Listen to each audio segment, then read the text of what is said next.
द्रविणं त्वमेव त्वमेव सर्वं मम देव देव। बोलिए माता भगवती माँ काली की जय, पवन सुत हनुमान की जय, गुरुनाथ की जय, भगवान की जय हो। श्री सतगुरुदेव जी भगवान की जय। सर्वप्रथम माँ भगवती जो समस्त लोगों की जननी है, जिनके सामने ब्रह्मा विष्णु महेश जैसे देवता भी हाथ जोड़ करके खड़े रहते हैं, जो भक्तों पर अकारण करुणा करने वाली है, माँ की तरह प्रेम करने वाली है, ऐसी माँ भगवती जगदम्बा के श्री चरणों में कोटि कोटि नमन करते हुए उनके दर्शनों के लिए आए हुए समस्त सूक्ष्म शक्तियों को भी मैं प्रणाम करता हूँ और उन समस्त सूक्ष्म शक्तियों से निवेदन करता हूँ कि वह सभी अपना यथा उचित स्थान ग्रहण करें। तत्पश्चात अपने व्यस्ततम समय से भी कुछ समय निकालकर यहाँ पर उपस्थित सभी भक्तों के हृदय रूपी मंदिर में विराजमान माँ भगवती माँ काली की छवि को देखते हुए भवानी जन सेवा संस्थान की ओर से आप सभी भक्तों का भी स्वागत करता हूँ, वंदन करता हूँ। आप सभी को इस नवरात्रि के पावन पर्व की ढेर सारी शुभकामनाएं माँ भगवती लक्ष्मी। बोलिए श्री सतगुरुदेव जी भगवान की। अपनी कृपा सदैव बनाए रहे, यही हम माँ से निवेदन करते हैं कि आपके जीवन में सदैव सुख शांति समृद्धि सौभाग्य बना रहे। बंधु, अन्य युगों की अपेक्षा तो कलयुग सर्वश्रेष्ठ युग माना जाता है, क्योंकि अन्य युगों में तो व्यक्ति को 10,000 वर्ष तक तपस्या करने की आवश्यकता होती थी, तब जाकर के कहीं उसके इष्ट के दर्शन होते थे। यही हाल त्रेता का भी था, सतयुग का भी था, लेकिन ये जो कलयुग है ना, तो कलयुग में ज्यादा परिश्रम करने की आवश्यकता नहीं होती। गोस्वामी जी ने बड़ा सुंदर लिख दिया है कि कलयुग केवल नाम आधारा और सुमिर सुमिर नर उतरे ही पारा। केवल भगवान नाम का जाप करना चाहिए।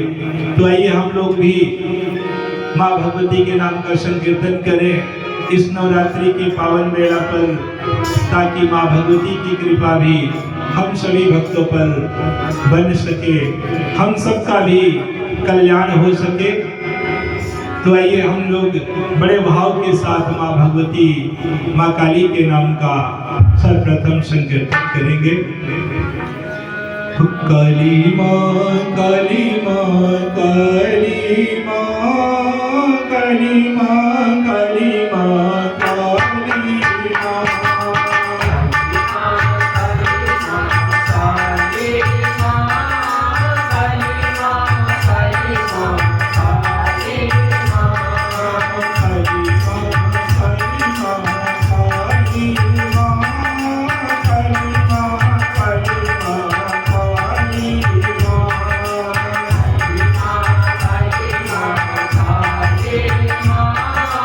Hare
संसार में जितने भी प्राणी हैं, जितने भी जीव जंतु हैं, सभी अपने जीवन को आनंद से जीना चाहते हैं, सुखमय जीवन व्यतीत करना चाहते हैं।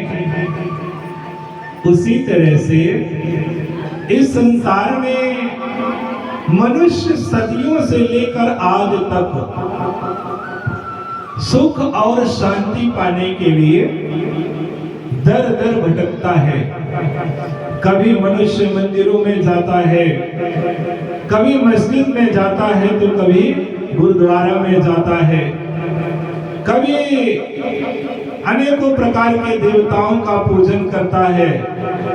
तो मनुष्य कभी रुपया पैसा को समेट करके सुखी होना चाहता है, तो कोई धन संपदा को इकट्ठा करके सुखी होना चाहते हैं। तो कई लोग ऐसे भी होते हैं कि वो घर, दुकान, मकान, बंगला में ही सुखों को खोजते हैं। लेकिन सब कुछ होने के बाद भी मनुष्य सुखी नहीं रहता, क्यों? सब कुछ होने के बाद भी मनुष्य सुखी नहीं रहता, क्यों? जिसके पास सब कुछ है, रुपया, पैसा, धन, दौलत, गाड़ी, घोड़ा सब है, वह भी आगे के लिए ही परेशान है। और जिसके पास कुछ भी नहीं है, वह सुबह मजदूरी करने के लिए जाता है और शाम को बाजार से राशन लेकर के आता है, तब उसके घर में चूल्हा जलता है, तो वह भी आगे के लिए ही परेशान है। दोनों आगे के लिए ही परेशान है। जिसके पास सब कुछ है वह आगे के लिए परेशान है, जिसके पास कुछ भी नहीं है वह भी आगे के लिए ही परेशान है। कहने का भाव है कि जिसके पास सब कुछ है फिर भी वह सुखी नहीं है, उसका जीवन झंझटों में, उलझनों में, टेंशन में, तनाव में व्यतीत हो रहा है, वह सुखी नहीं है, उसे शांति नहीं मिल रही है। क्यों? क्यों उसका जीवन अशांत है? उसके जीवन में शांति क्यों नहीं मिल रही? क्योंकि जिस शांति को व्यक्ति बाहर खोज रहा है, तो वह शांति कहीं बाहर नहीं है। वह शांति, तो सच्ची बता रहा हूं, वह शांति हम सबके अंदर है। हमें अपने आप में ही शांत होना पड़ेगा, हमें अपने आप में ही शांत होना पड़ेगा। लेकिन हमें अपने आप में शांत होने के लिए कौन रोकता है? हमारा मन। हमारा मन ही हमें अपने आप में शांत नहीं होने देता। मन हमारा ही है, हमारा मन शांत नहीं होने देता। जैसे अभी गर्मी का समय है और मोटरसाइकिल से आप लोग कहीं जा रहे हैं, तो बगल से कार गुजर जाए, तब ये मन जो है तो तुरंत उस कार पर विचार करता है। क्या विचार करता है कि काश हमारे पास भी कार होती ना, तो हम भी आराम से सफर कर लेते। लेकिन सच्ची कह रहा हूं, जिसके पास कार है ना, उससे जा करके पूछिएगा, वह भी यही विचार करता है, वह भी यही विचार करता है कि काश हमारे पास एसी वाली गाड़ी होती ना, एसी वाली कार होती ना, तो फिर सफर का आनंद ही कुछ और रहता। लेकिन जिसके पास एसी वाली गाड़ी है ना, वो भी यही सोचता है, यही उसके मन में भी विचार चलता है कि काश हमारे पास कोई लग्जरी गाड़ी होती, कोई वीआईपी गाड़ी होती, तो सफर का आनंद ही कुछ और रहता। लेकिन भैया जिसके पास लग्जरी गाड़ी है, वीआईपी गाड़ी है, वह भी आगे के लिए परेशान है। जिसके पास 2 गाड़ी है वह भी आगे के लिए परेशान है। जिसके पास 3 गाड़ी है ना, वह भी आगे के लिए परेशान है। जिसके पास 10 गाड़ी है वह भी आगे के लिए ही परेशान है। सच्ची कह रहा हूं कि इस दुनिया में जितना भी आप लोग समेट करके इकट्ठा कर लेंगे उतना ही कम है। क्यों कम है? क्योंकि मानव के मन की इच्छाएं अनंत है और मन की इच्छाओं को पूर्ण करने के लिए आप सबको, हम सब चाहे 4-6 बार जन्म ले ले, फिर भी मन की इच्छाएं कभी पूर्ण नहीं होती। ये मन कभी भरता नहीं है। तो प्रश्न बनता है कि ये मन क्यों नहीं भरता? ये मन क्यों नहीं भरता? इस बात को समझने के लिए हमें विचार करना पड़ेगा कि अक्सर हम लोगों की मन बुद्धि कहाँ रहती है? इस खोपड़ी के अंदर। मन बुद्धि विचार सब खोपड़ी से ही तो उठते हैं ना। तो ये भरता क्यों नहीं है? मन हम लोगों का भरता क्यों नहीं है?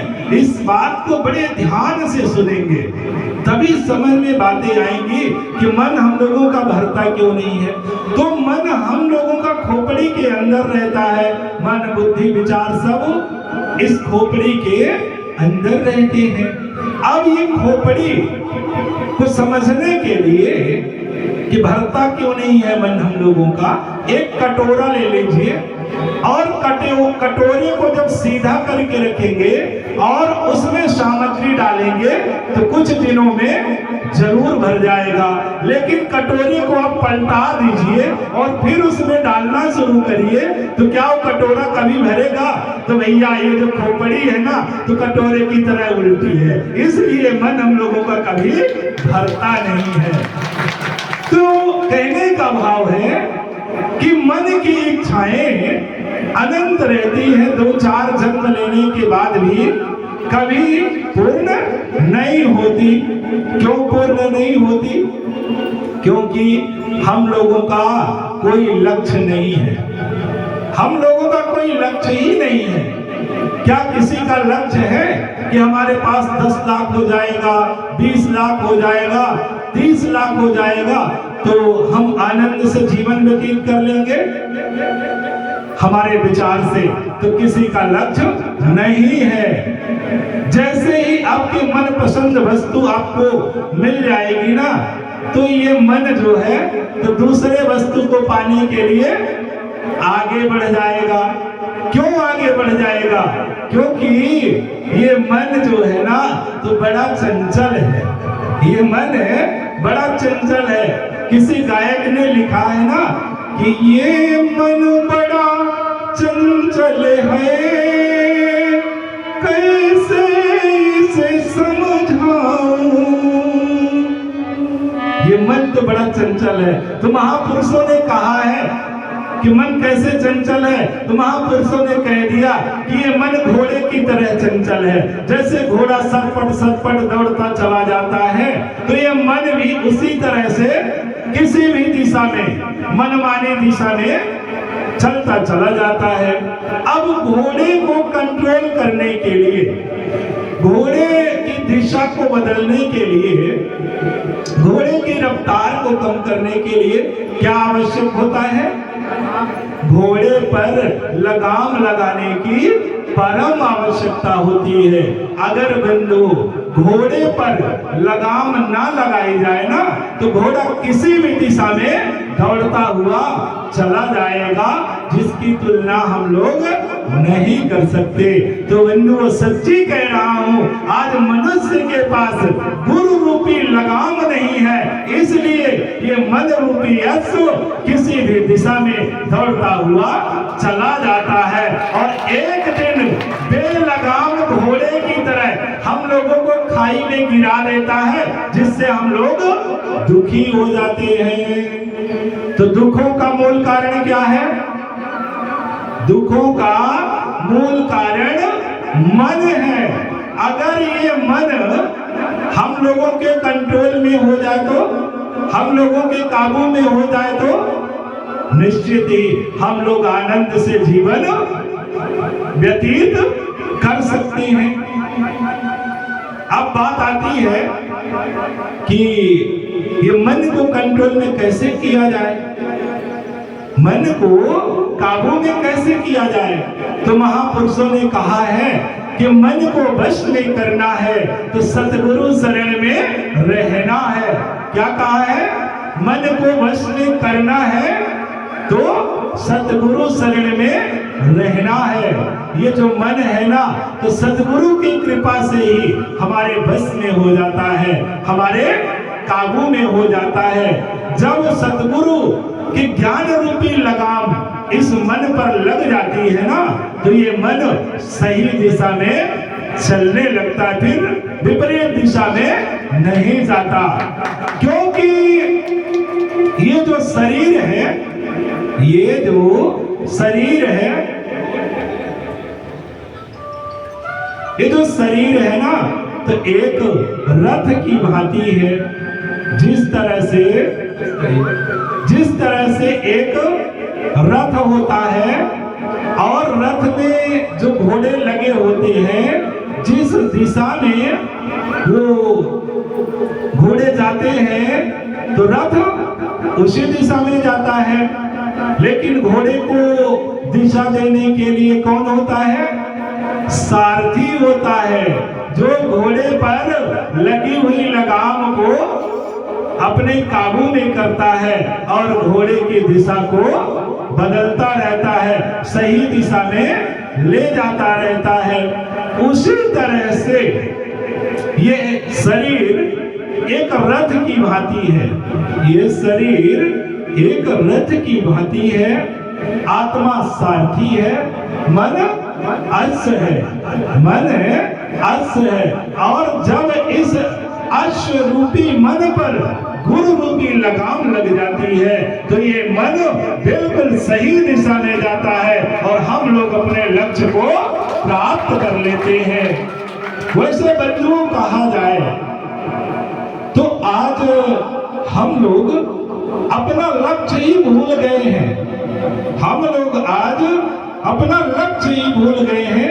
आज हम लोग अपना लक्ष्य क्या मान बैठे हैं? केवल पैसे को समेटना ही, पैसे को इकट्ठा करना ही अपना लक्ष्य मान बैठे हैं। पैसा कमाना कि हमारे पास दुकान मकान सब व्यवस्थित हो जाए तो हमारा जीवन आनंद से बीत जाएगा। एक शब्दों में अगर कह दिया जाए तो हम लोग इस दुनिया में जीते क्यों हैं? हम लोग इस दुनिया में जीते क्यों हैं, ये पता नहीं है। क्या किसी को पता है कि हम लोग इस दुनिया में क्यों जी रहे हैं? शायद किसी को पता नहीं होगा। एक बार की घटना, एक जगह सत्संग चल रहा था तो एक महापुरुष थे जो थोड़ा नास्तिक प्रवृत्ति के थे, नास्तिक विचारधारा के थे। तो उन्होंने आकर के कहा कि महाराज कथा क्यों हो रही है? आप लोग कथा क्यों करते हैं? क्यों लोगों का समय बर्बाद करते हैं? हमने कहा, विचार किया कि बात तो सही है भाई, कथा क्यों कर रहे हैं? कथा क्यों होती है? इसका उत्तर तो होना चाहिए। विचार करते हुए हमें पता था कि व्यक्ति कपड़े की दुकान करते हैं। तो हमने कहा कि भाई आप दुकान क्यों खोलते हैं? तो उन्होंने बड़ा हंसते हुए कहा कि हम पैसा कमाने के लिए दुकान खोलते हैं। उसके मन में दूसरा भी आया कि शायद आप लोग कथा भी पैसा कमाने के लिए करते होंगे। लेकिन उससे पहले ही हमने प्रश्न कर दिया कि आप पैसा क्यों कमाते हैं? पैसा क्यों कमाते हैं? तो बोला महाराज बड़ी सरल बात है, पैसा कमाते हैं खाने पीने के लिए, पहनने के लिए, आराम से जीवन जीने के लिए, हम लोग आराम से खा सके, खाने के लिए पैसा कमाते हैं। हमारा तुरंत फिर अगला प्रश्न था कि भाई खाते क्यों हैं? उसने अगला प्रश्न था कि आप खाते क्यों हैं? तो उन्होंने कहा कि महाराज आप विचित्र आदमी हैं, खाते क्यों हैं? जीने के लिए खाते हैं, हम लोग जीने के लिए खाते हैं। तो तीसरा प्रश्न था कि भाई जीते क्यों हैं? यहाँ इस दुनिया में जीते क्यों हैं? व्यक्ति निरुत्तर हो गया, व्यक्ति निरुत्तर हो गया, इसका उत्तर ही नहीं है। और शायद हम सब के पास भी यही स्थिति है कि हम लोग इस दुनिया में जीते क्यों हैं? क्या 2-4 एकड़ जमीन बना लेना, दुकान मकान बना लेना, फिर बुढ़ौती आ जाए और दुनिया से विदा हो जाए, इसी के लिए जीते हैं? खाने सोने के लिए ही क्या जी रहे हैं? नहीं। तो हमने कहा कि भाई जीते क्यों हैं? तो व्यक्ति चुप हो गया, निरुत्तर हो गया। तो हमने कहा कि मेरे भाई हम लोग इस दुनिया में जीते क्यों हैं, ये हमें कथा बताती है, ये हमें सत्संग बताता है कि हम लोग इस दुनिया में जीते क्यों हैं। तो कहने का भाव है कि आज हम लोग अपने लक्ष्य से भटक गए हैं। आए थे हम लोग भगवान को पाने के लिए, भगवत प्राप्ति करने के लिए आए थे, लेकिन क्या कर रहे हैं? कर क्या रहे हैं? आए थे हरि भजन को, ओटन लगे कपास। हम लोग जिसके लिए दुनिया में आए थे वो काम हम लोग नहीं कर रहे। इसीलिए महापुरुषों ने कहा है कि मनुष्य भटका हुआ देवता है, मनुष्य भटका हुआ देवता है। क्योंकि मनुष्य के अंदर दोनों गुण होते हैं, असुरत्व के गुण भी होते हैं और देवत्व के गुण भी होते हैं। अब मनुष्य के ऊपर निर्भर होता है कि वो अपने कौन से गुण को प्रकट कर लेता है, बढ़ा लेता है। और गुणों को प्रकट करने के लिए, प्रस्फुटित करने के लिए भैया संगति की भी बहुत आवश्यकता होती है। हमारी संगति जैसे लोगों के साथ रहती है ना, तो हमारा विचार भी, हमारा व्यवहार भी उसी तरह से काम करता है। हमारी संगति अगर गलत लोगों के साथ हो जाए, नशेड़ी गजेड़ी भगेड़ी के साथ हो जाए, तो हमारे अंदर भी वो गुण आ जाएगा। और अच्छे लोगों की संगति हो जाए, महापुरुषों की संगति हो जाए, तो अच्छे गुण भी आ जाएंगे। इसीलिए कहा गया है कि संगति से गुण उपजे, संगति से गुण जाए। संगति जैसी होती है उसी तरह हमारे गुण प्रकट हो जाते हैं। तो बंधु कहा जाए तो आज हम लोग संगति के कारण अपने इस दुर्लभ मानव जीवन को कहां ले जा रहे हैं? पतन की ओर ले जा रहे हैं। नशा करके, गांजा शराब का सेवन करके अपने इस दुर्लभ मानव जीवन को बर्बाद करते चले जा रहे हैं। तो कहने का भाव है कि हम सभी को ये मनुष्य का जीवन मिला है ना, तो हमें भगवत प्राप्ति की ओर आगे अग्रसर होना चाहिए। तो आइए हम लोग इस भजन के माध्यम से आप सबको कहना चाहते हैं, समाज के लोगों से निवेदन करना चाहते हैं कि भैया ये मनुष्य का जीवन बड़ा दुर्लभ है, इसलिए इसका सदुपयोग कीजिए। तो कहना है कि मानव तन को पाकर वंदे,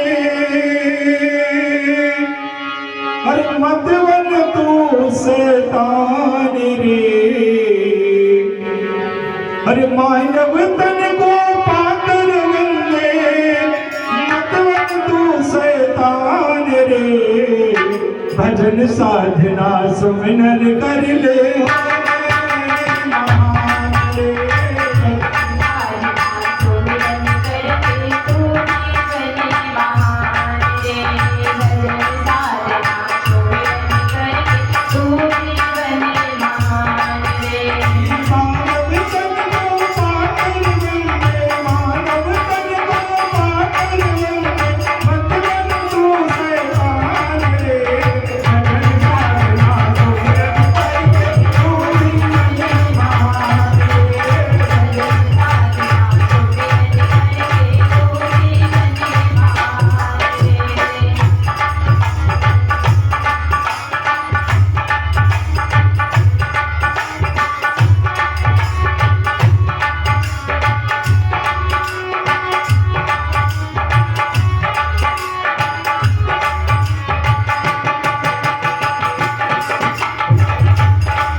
पुण्य कर्मों से मिला है।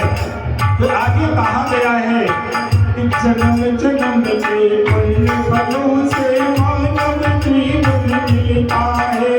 जन्म जन्म के पुण्य फलों से मानव जीवन मिलता है। जन्म जन्म के पुण्य फलों से मानव जीवन मिलता है। जन्म जन्म के पुण्य फलों से मानव जीवन मिलता है। दया धर्म अनुराग जो करता फूलों जैसा खिलता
बंधु, ये मनुष्य का जीवन बड़ा दुर्लभ है।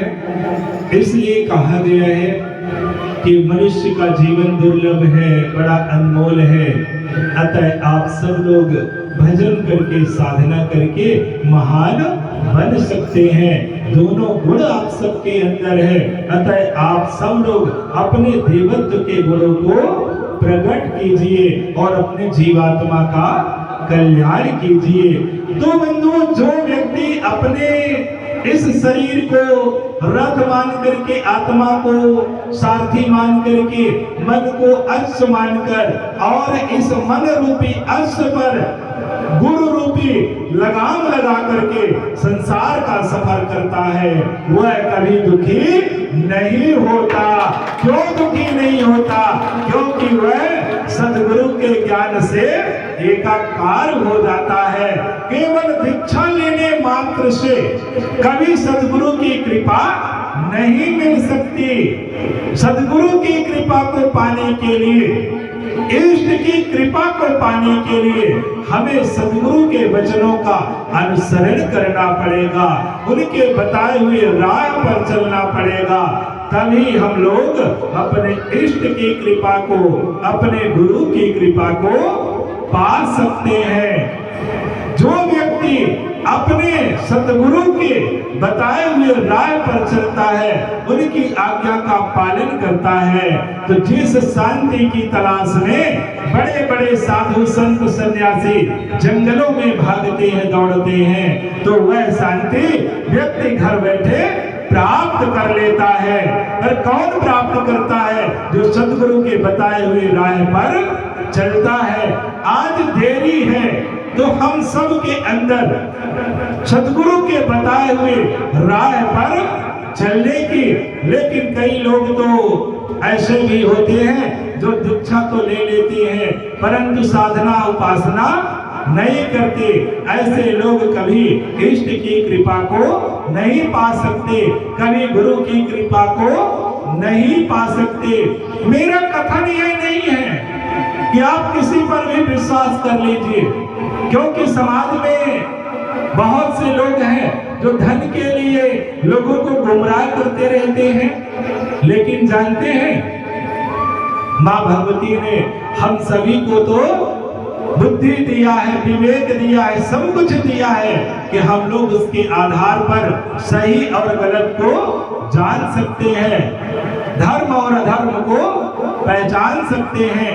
वैसे तो इस कलिकाल में सच्चे सद्गुरु का मिल जाना बड़ा दुर्लभ है और यही समाज के पतन का कारण है।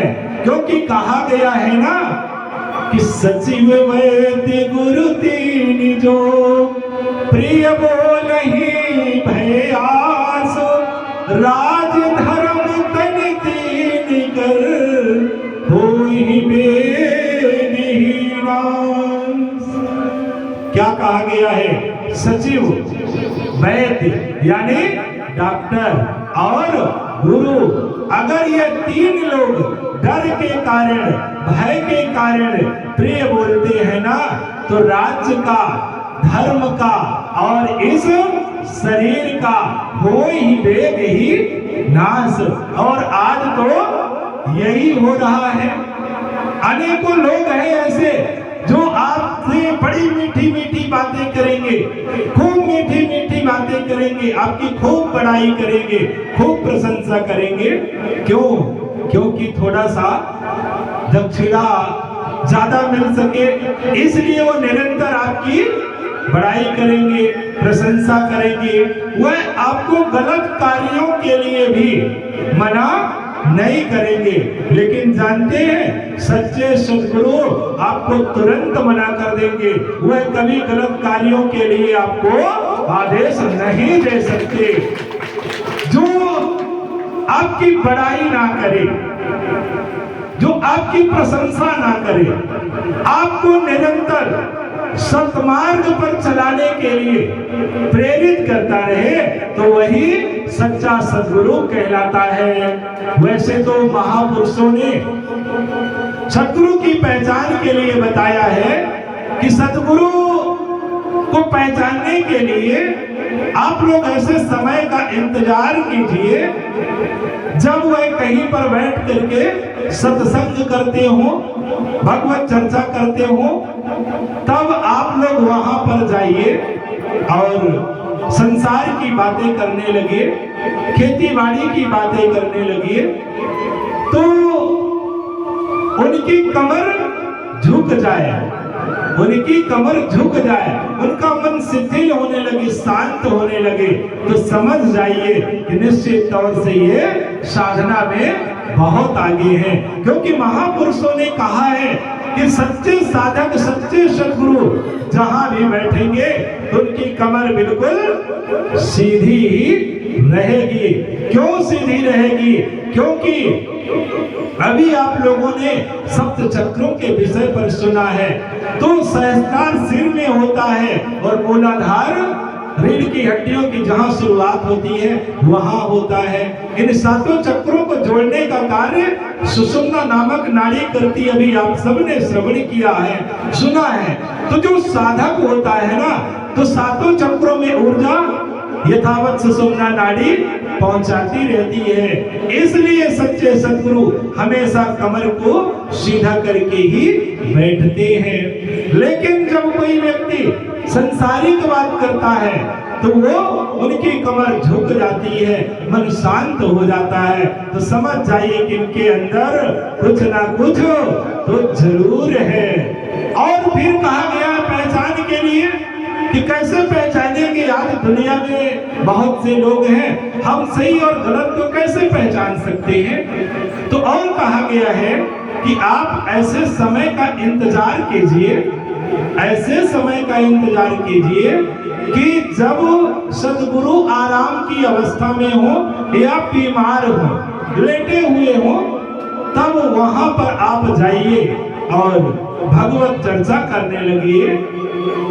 भगवत चर्चा को सुन करके वह उठ करके बैठ जाए, उनका मन प्रसन्न हो जाए, तो निश्चित तौर से समझ जाइएगा कि यह अपने सद्गुरु से, अपने इष्ट से एकाकार हो गए हैं। ऐसे गुरु को प्रणाम करना चाहिए और ऐसे गुरु के ज्ञान को भी समझना चाहिए, पर ज्यादा भी नहीं समझना चाहिए।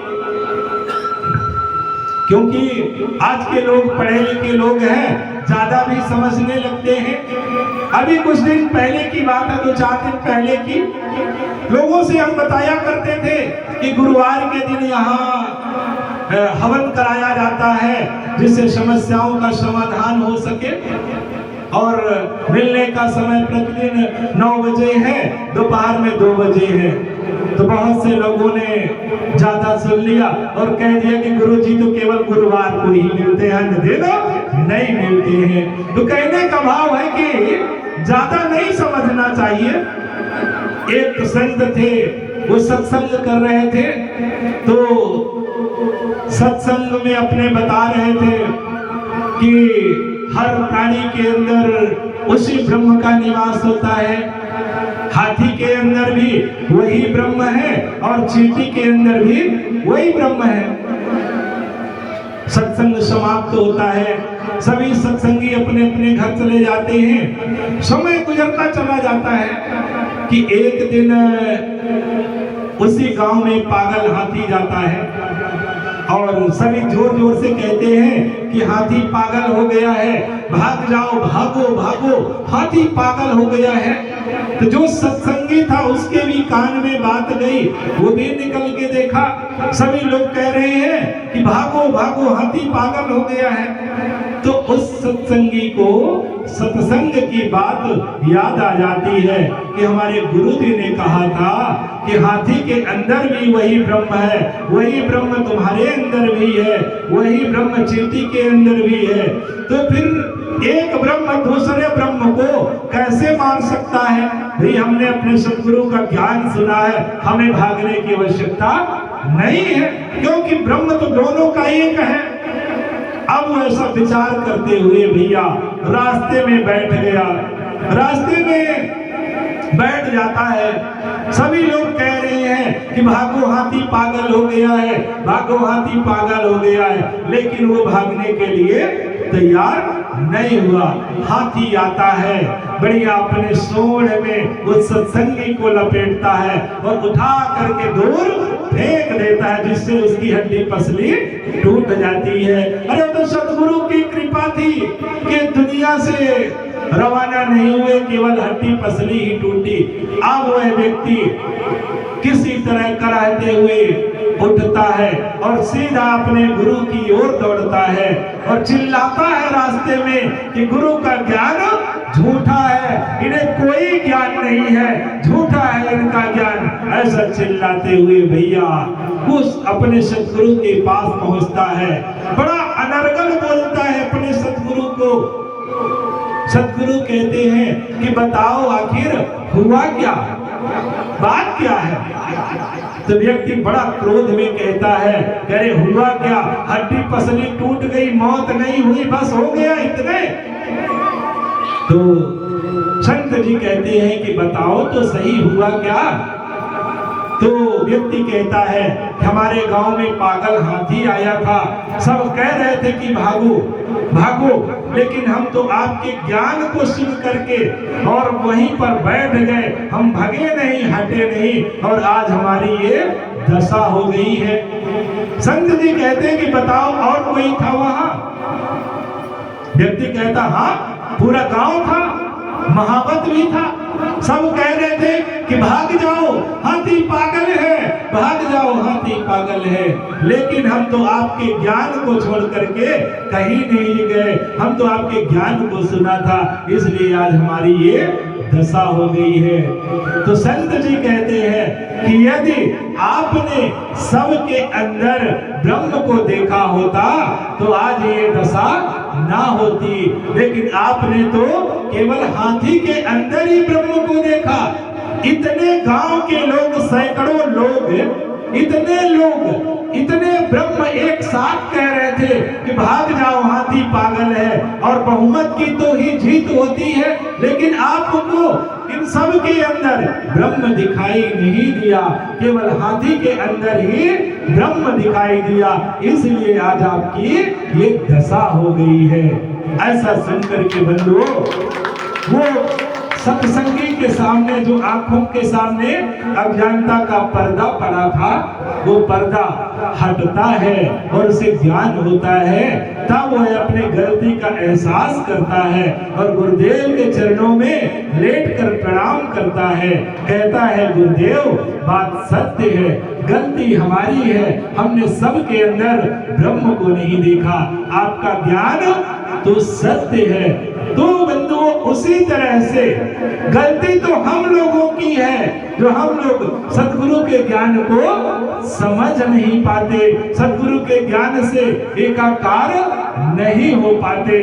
अगर हम लोग एक जन्म भी पूर्ण श्रद्धा, विश्वास और समर्पण के साथ अपने गुरु के चरणों में, अपने इष्ट के चरणों में अपने आप को समर्पित कर दें, केवल एक जन्म उस सत्य को हम लोग स्वीकार कर लें कि हमारे इष्ट ने, हमारे सतगुरु ने हमारे और अपने बीच कोई दूरी नहीं छोड़ी है।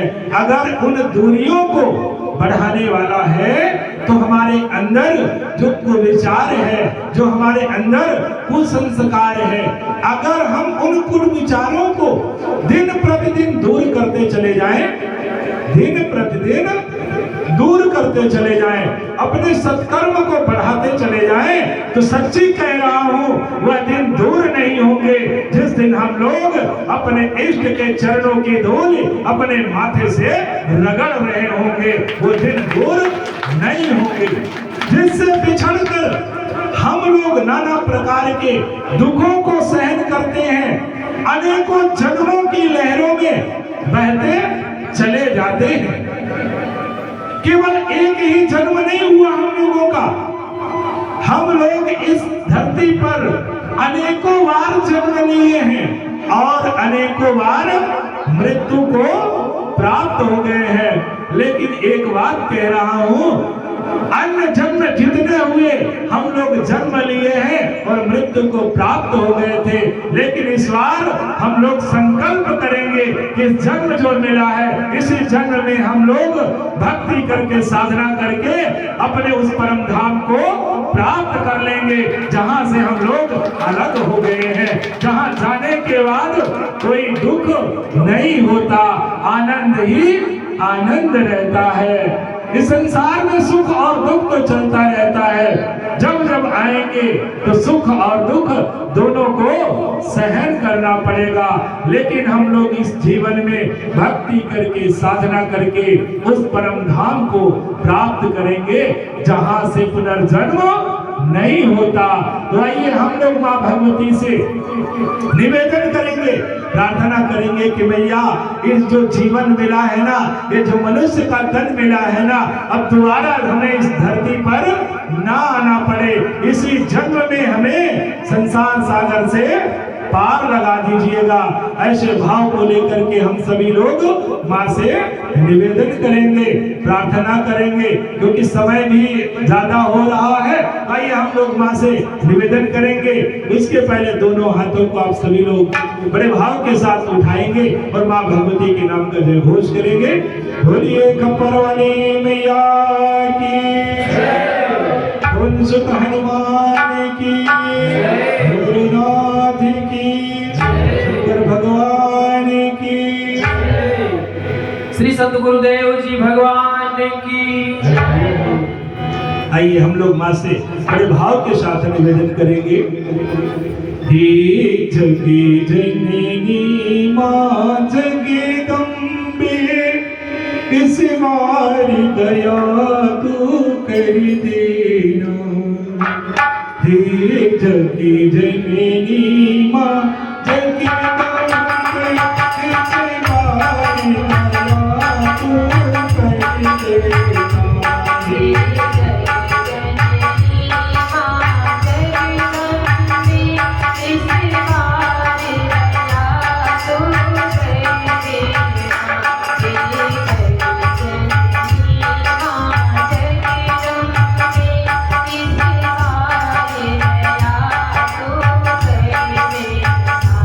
Thank you.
से दुखाओ तेरो में हमारे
बोलिए माता भगवती माँ काली की और सुत हनुमान की जय हो।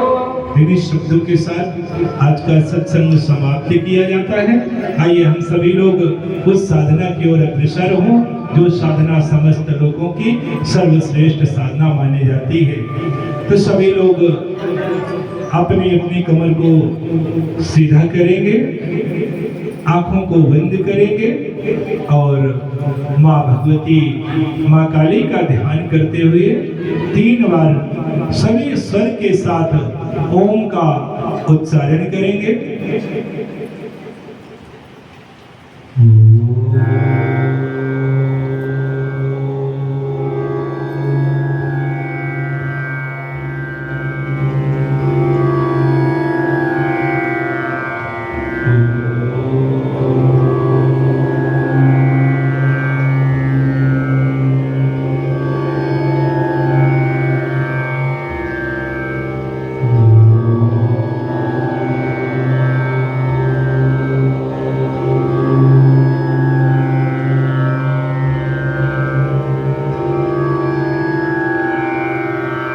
सभी लोग अपनी समस्याओं को याद करेंगे। जिनके पास जो भी कामनाएं हो, समस्याएं होंगी, वह सभी माँ का ध्यान करते हुए याद करेंगे और माँ से निवेदन करेंगे कि माँ, आप सबकी जो भी समस्याएं हों वह शीघ्र अतिशीघ्र ठीक हो, आपके दुखों का अंत हो। यही हम भी माँ से निवेदन करते हैं कि मैया इस नवरात्रि के पावन पर्व पर जो भी आपके शरण में आए हों उनकी समस्याओं का समाधान हो, उनके दुखों का अंत हो और उन्हें सुखद जीवन की प्राप्ति हो, ऐसा हम माँ के चरणों में निवेदन करते हैं। अब जिन भक्तों के पास दीक्षा में प्राप्त मंत्र है, उन मंत्रों का मानसिक जाप करेंगे और जिनके पास नहीं है तो वह केवल ओम का ही उच्चारण करेंगे मानसिक रूप से।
सभी लोग स्वर के साथ ओम का 3 बार उच्चारण करेंगे।